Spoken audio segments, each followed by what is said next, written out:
Okay, so the purpose of this video is to demonstrate how to do the first of the levels on the angle launch projectile mathematics in Concept Builder. When you start looking at this, the first thing you need to realize is just basically that T up and T total are very connected to each other. T up represents the time as this thing goes through the trajectory, or the trajectory, I should say.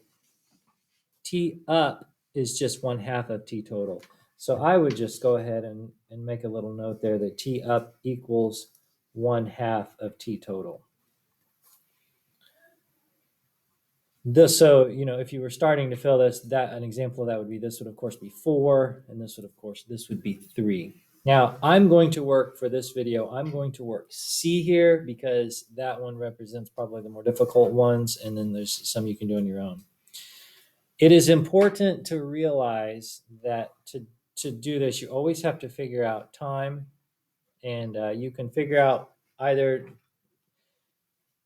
the half of the time or the total time. I'm going to approach it from finding total time, and so I'm going to take it thinking about this entire trajectory. And remember, one thing we always want to think about, always be considering our x and y components of what's going on here. They gave us x and y components for these. Later on it doesn't, but they gave us those, which is really nice. Something else you always want to bear in mind when it's going through this trajectory, the velocity on the y-axis, to start with, that's what controls time, what's happening on the y-axis. It is equal in size and opposite in direction as opposed to when it gets to the end. So something else that you always want to bear in mind is that VF is equal to negative VI. We already discussed this at some length in the Throw Something lab. Based on that, and then an equation that we have from our equation sheet, we've been working through the 4 main equations.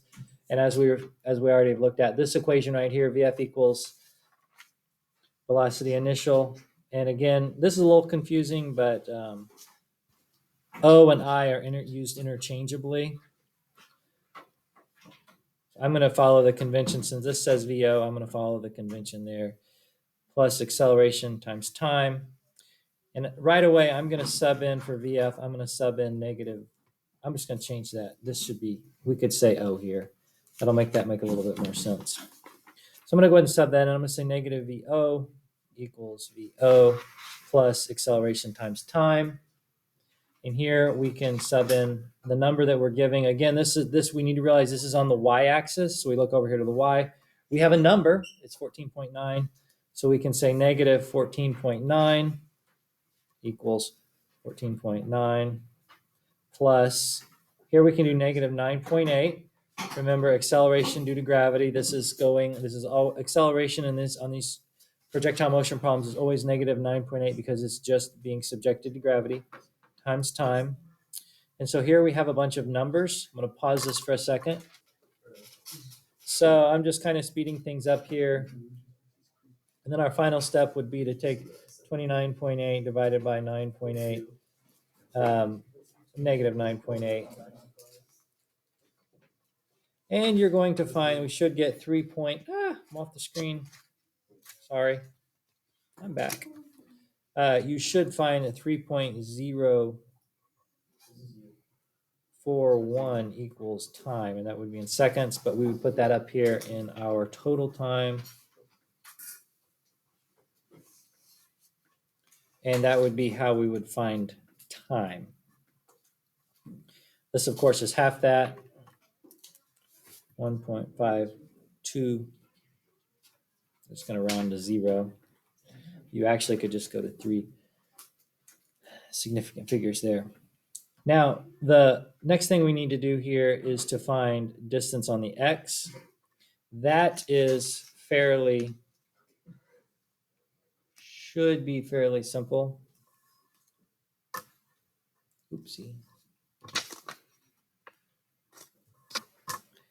And the equation we would use for that is really velocity equals distance over time.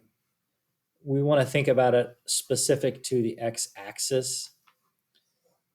But in this situation, we do have a velocity on the x-axis of 23.5. We don't know the distance on the x-axis, but now we know our total time because we're really wanting to know the total distance there. So we would use total time. Now that we know that, we can solve for our unknown. All right, so that means obviously just multiply there. So we get 71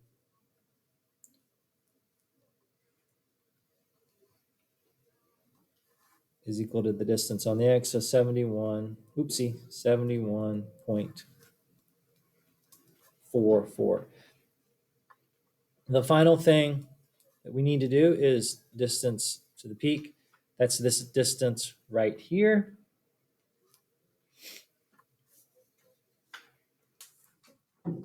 So our final thing we need to find is the distance to the peak, which is this distance right here.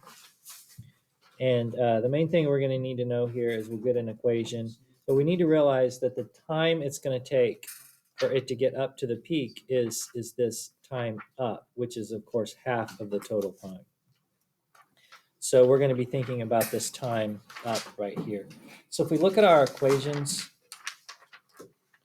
you could use several of the equations, but I believe this one to be the easiest, just because you've got everything you need except for distance, and I'll show you how that would work. So the equation is going to be distance equals velocity original plus velocity final divided by 2 times time.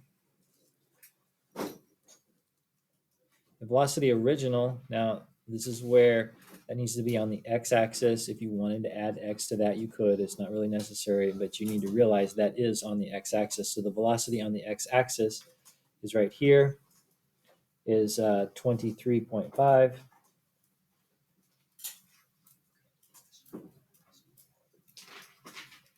Velocity, I'm so sorry. I just said that completely backwards. This is on the y-axis. I don't know what I'm thinking. Y-axis, that's not right. Too bad I can't clip this out of my video. I have no way of editing that out. D is going to equal 14.9 plus 0 over 2 times. The reason why this is 0, by the way, the velocity final, is as this is moving up, on the y-axis, the velocity gets to 0. It starts picking back up again, and it's equal and opposite down here. But at the peak, it's at 0. Times, and then our time, as I mentioned, is the t up, which would be 1.52. If we run these numbers, you're going to find our answer to be 11.324. And this, of course, would be meters. Actually, we wouldn't know the units because this is all unitless. Actually, I apologize there. Wow. 2 errors right in a row. 11.324.